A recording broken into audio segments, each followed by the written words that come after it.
And with your other tools, it's not the same procedure with your weeders. If they need sharpening, same one.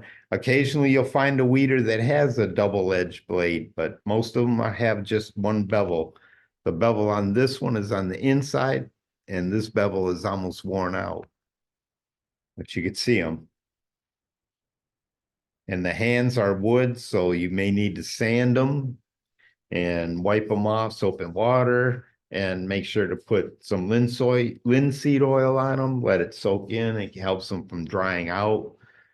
Janet's had this one for a long time. That's her favorite weeder.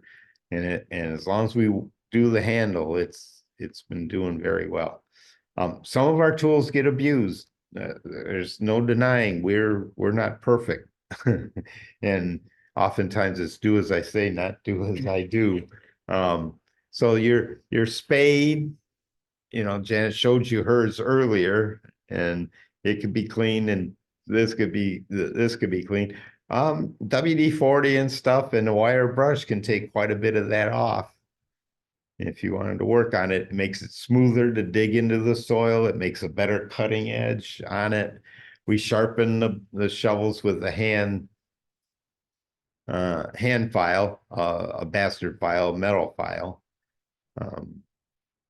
But all those tools are clean. That you can see the shininess of the handles. Work on those trowels too. Get the dirt out of the handle areas, especially on these wooden handles around where they connect to the wood. And on this backside, on some of the joiners, there's a split that runs right down that metal. It's not a solid round piece. It's a piece that's bent around, and that split could get full of dirt, and when it gets wet, it could cause the wood to start to rot. So use a wire brush or something to scrape that out. And then even if you have to pour the linseed oil on top, let it go in there. It doesn't hurt the blade either, to help protect that area. And now that's me teaching a sharpening at a tool cleaning party at one of our, can't remember where.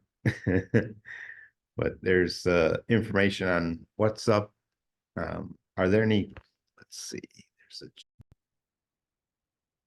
and again, thank you all for coming in. We're going to walk into the other rooms and see what they're doing with this tool cleaning and sharpening.